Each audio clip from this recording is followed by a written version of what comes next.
Have you ever looked in the mirror and wondered why you look the way you do, why you think the way you think, and why your life feels so uniquely yours? What if none of it is random? What if your face, your personality, even your struggles are all part of something much deeper, something connected to your soul? Today, we're diving into questions that most people feel but rarely ask out loud. Is our physical appearance just genetics or something chosen? Is your personality truly you, or something your soul carries? And what about conditions like autism? Are they only biological, or could they reflect a completely different way of experiencing reality? Let's start with something simple but powerful: your physical appearance.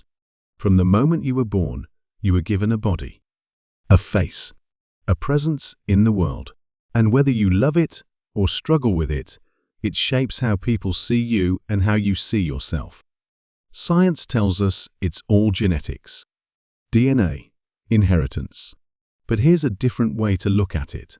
What if your soul had a say?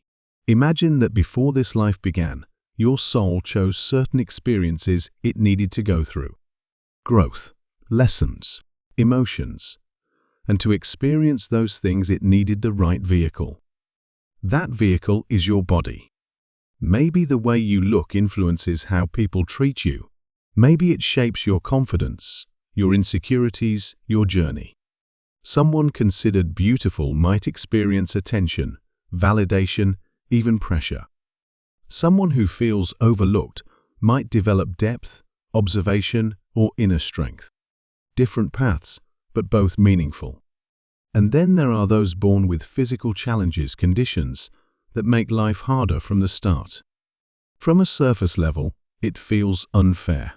But from a deeper perspective, some believe these experiences are not random, that they may be chosen not as punishment, but as powerful opportunities for growth.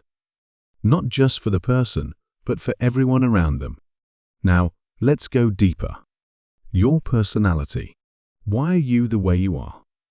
Why do some people stay calm in chaos, while others feel everything intensely? Why do some trust easily, while others struggle to open up? Yes, your environment shapes you. Your childhood, your experiences, they matter. But have you ever met someone who seemed wise beyond their age? Or felt like certain traits in you have always been there even before life had time to shape them?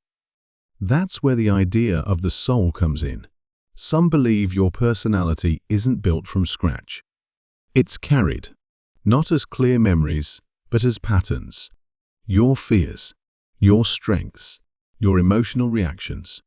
They may be echoes of experiences your soul has already lived through. And if that's true, then your life right now isn't a beginning. It's a continuation. But here's the important part. You're not stuck. Even if you carry certain tendencies, you still have the power to change them, to grow, to become aware. Your soul may bring the blueprint, but you decide how the story unfolds.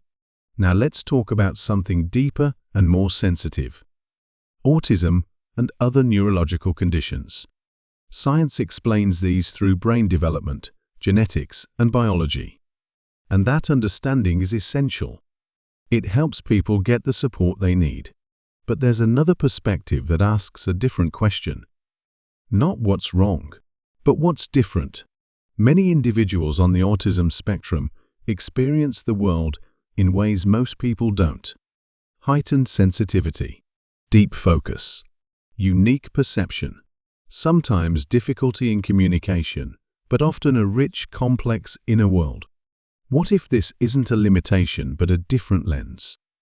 A way of experiencing reality that isn't filtered by the same social patterns most of us are conditioned by?